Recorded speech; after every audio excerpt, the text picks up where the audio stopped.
మోసపోయే వాళ్ళు ఉన్నంత వరకు మోసం చేసేవాళ్ళు పుట్టుకొస్తూనే ఉంటారు. ఎందుకంటే అది వారికి వెన్నతో పెట్టిన విద్య. ఈజీగా మోసం చేస్తూ ఉంటారు. తమ మాయలో పడిన తర్వాత వెంటనే వాళ్ళని ఏమార్చి తాము అనుకున్నటువంటి పక్కా ప్లాన్ని అమలుపరుచుకుంటారు. చాలా తక్కువ చదివినా సరే పెద్ద పెద్ద వాళ్ళని, ఇంజనీర్లని, డాక్టర్లను, సీఏలని కూడా మోసం చేసిన ఘనాపాటులు ఎందరో ఉన్నారు. నిజమే, చదివింది ఎలిమెంటరీ స్కూలే అవ్వచ్చు, కానీ పెద్ద పెద్ద కాలేజీ ప్రిన్సిపల్లని, అదేవిధంగా స్కూల్ డైరెక్టర్లని, చాలామంది సీఏలను, డాక్టర్లను మోసం చేసిన వాళ్ళు ఎందరో ఉన్నారు. ఇంత చదువుకున్న వాళ్ళు ఎలా మోసపోతారా అనేది కూడా మనకు అనుమానం కలుగుతుంది. ఎందుకంటే వాళ్ళు అంతలా ఏమారుస్తారు. మోసం చేయడం వెనతో పెట్టిన విద్య. అంతేకాదు, మోసం చేసే విధంగా మాట్లాడడమే వాళ్ళకి వస్తుంది.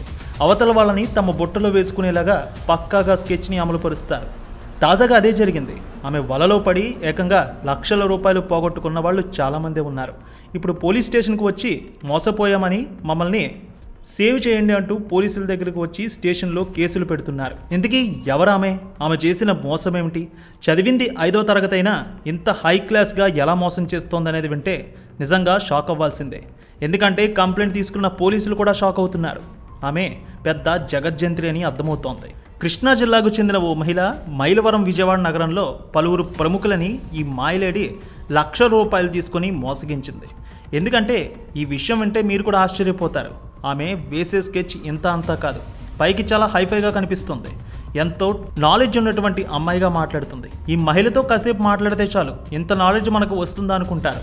చదివింది 5వ తరగతి అయినా PhD చేసిన లెవెల్లో కటింగ్ ఇస్తుంది. ఆమె పేరు రమాదేవి. మొత్తం మైలవరంలోని, విజయవాడలో పదుల సంఖ్యలో చాలామందిని మోసం చేసింది. నగరంలోని ఈ మాయలేడి బారిన పడి లక్షల రూపాయలు చమురు వదిలించుకున్నారు చాలామంది. ఈమె టార్గెట్ అమాయక ప్రజలు. మాయమాటలు చెప్పడం, వాళ్ళని మోసగించడం, లక్షల రూపాయలు వారి నుంచి కాజేసి ఫోన్ స్విచ్ ఆఫ్ చేయడం. అసలు ఆమె ఐడెంటిటీ కూడా మనకు తెలియకుండా జాగ్రత్త పడుతుంది. ఇప్పుడు ఆమె కోసం విజయవాడ పోలీసులు గాలింపు చర్యలు చేపట్టారు. ఇంతకీ ఈమె జిల్లాలోని మైలవరం, విజయవాడ నగరంలో ఎలా మోసాలు చేస్తోంది? ఈ మాయలేడి రామాదేవి బారిన పడిన వాళ్ళు ఏం చెప్తున్నారనేది చూస్తే ఆశ్చర్యం కలగక మానదు. ఈమె రియల్ ఎస్టేట్ బిజినెస్ చేస్తానని చెప్తుంది. చాలామందితో చాలా ఎక్కువగా మాట్లాడి వాళ్ళ దగ్గర డబ్బులు ఉన్నాయని తెలియగానే వాళ్ళని పెట్టుబడి పెట్టమంటుంది. మంచి లాభాలు వస్తాయని చూపిస్తుంది. అంతేకాదు, తన దగ్గర ఉన్న స్టేట్మెంట్లు చూపించి ప్రతి నెల ఇంత లాభాలు మీకు వస్తాయని తెలియచేస్తుంది. ఇక ఆమె మాటలు చూసి, ఆమె మెయింటెనెన్స్ చూసి, అంతేకాకుండా ఆమె చేసే బిజినెస్ని చూసి చాలామంది పెట్టుబడి పెడతారు. లక్షల రూపాయలు పెట్టుబడి పెట్టిన తర్వాత 2-3 నెలల్లో మీకు లాభాలు వస్తాయని చెప్తుంది. అప్పటి వరకు రోజు ఫోన్లో మాట్లాడిన ఆమె తర్వాత నుంచి ఫోన్ స్విచ్ ఆఫ్ చేస్తుంది. పెట్టుబడి పెట్టిన వాళ్ళకి అప్పటి నుంచి గుండెదడ మొదలవుతుంది. పెట్టుబడి అయితే పెట్టాం, ఇక లాభాల గురించి పక్కన పెడితే అసలు వస్తుందా లేదా అన్న ఆలోచన అక్కడే స్టార్ట్ అవుతుంది. ఆ మాయలేడు గురించి ఒక్కొక్కటిగా విషయాలు వెలుగులోకి వచ్చిన తర్వాత చివరికి తాము మోసపోయామని తెలుసుకొని పోలీస్ స్టేషన్కి వెళ్తున్నారు ఇప్పుడు బాధితులు. రియల్ ఎస్టేట్ పేరు చెప్పి చాలామంది దగ్గర లక్షలు తీసుకున్న రమాదేవి మరికొందరికి ఉద్యోగాలు ఇస్తానని కూడా మోసం చేస్తుంది. ఏకంగా ఈమె టార్గెట్ ఏంటో తెలుసా? హైకోర్టులో ఉద్యోగాలు ఇస్తానంటుంది. సుప్రీంకోర్టులో కూడా ఉద్యోగాలు, హైకోర్టులో ఉద్యోగాలు ఇప్పిస్తానని తనకు అంతలా లాబింగ్ చేసే వ్యక్తులు కూడా ఉన్నారని మోసగిస్తుంది. రియల్ ఎస్టేట్ వ్యాపారం కోసం 28 లక్షల రూపాయలు ఒకరి దగ్గర తీసుకుని మాయమాటలు చెప్పి కాజేసింది. వారు కంప్లైంట్ ఇచ్చారు. తర్వాత చూస్తే మైలవరం PSలో రమాదేవిపై కేసులు నమోదయ్యాక ఇక పెనమలూరుకు చెందిన నిరుద్యోగి కూడా కేసు పెట్టాడు. హైకోర్టులో ఆమె ఉద్యోగం ఇప్పిస్తానని చెప్పిందట. చివరికి ఆమెకు 24 లక్షల రూపాయలు ఇచ్చాడు. ఇక 24 లక్షల రూపాయలు ఇచ్చిన తర్వాత ఓ అపాయింట్మెంట్ ఆర్డర్ ఇచ్చింది. తనకు ఉద్యోగం వచ్చింది కదా, ఇక హైకోర్టులో ఉద్యోగం చేయొచ్చని చాలా ఆనందపడ్డాడు. మొత్తానికి ఆ అపాయింట్మెంట్ లెటర్ చూస్తే అది ఫేక్ అని తేలింది. మాయ మాటలతో ఇలా అమాయకులను మభ్యపెట్టి లక్షలు కాజేసింది. సుమారు ఆమె నుంచి దాదాపు 2 కోట్ల రూపాయల వరకు మోసం చేసిందని తెలుస్తోంది. ఆమె కుటుంబ సభ్యుల కోసం ఇప్పుడు ప్రత్యేకంగా టీంని ఏర్పాటు చేశారు పోలీసులు. అంతేకాదు, ఈమె విషయంలో మరో విషయం తెలిస్తే ఆశ్చర్యపోతారు. ఆమె కొడుకు, కూతురు కూడా ఈమె చేసే మోసాల్లో భాగం పంచుకుంటున్నారట. మొత్తం ఫ్యామిలీ ఇలాంటి బిజినెస్ చేస్తాం. ఎవరైనా సరే తమ వల్లో పడితే లక్షల రూపాయలు కాజేయడానికి ముగ్గురు రంగంలోకి దిగుతారు.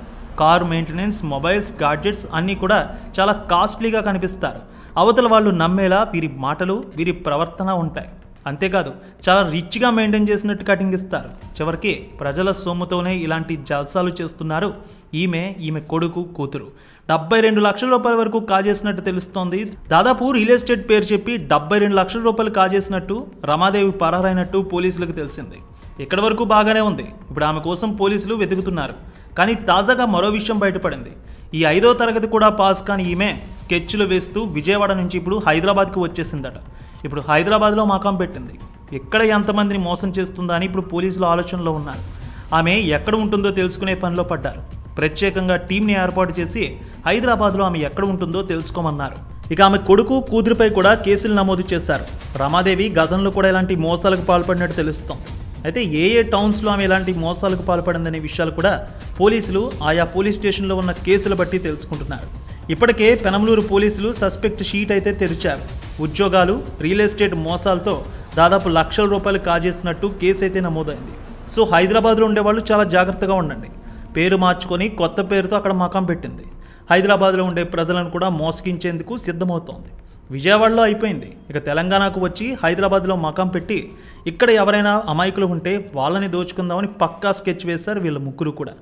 చాలా వరకు పోలీసులు వీళ్ళ ఐడెంటిటీని కనిపెట్టేందుకు ఇక్కడ టీమ్స్ని పంపించారు. పేరు మార్చుకుని హైదరాబాద్లో మకాం వేసిందని ప్రాథమికంగా నిర్ధారణకు వచ్చారు. ఆమెను త్వరలోనే పట్టుకుంటామని, ఖచ్చితంగా వారి గురించి ఎవరి గురించి తెలియకుండా ఇన్వెస్ట్మెంట్ చేయడం, అదేవిధంగా ఉద్యోగాలు ఇస్తామంటే వాళ్ళని నమ్మి లక్షల రూపాయలు ఇవ్వడం కూడా నేరమని తెలియజేస్తున్నారు. ఇలాంటి విషయాల్లో కేసులు పెట్టడానికి వచ్చిన వారు కూడా జంకుతున్నారు. ఎవరైనా తెలియని వ్యక్తులకు ఇలా డబ్బులు ఇచ్చి రియల్ ఎస్టేట్ వ్యాపారాలకు అదేవిధంగా ఉద్యోగాలు ఇవ్వమని ఎవరిని అప్రోచ్ అవ్వద్దు.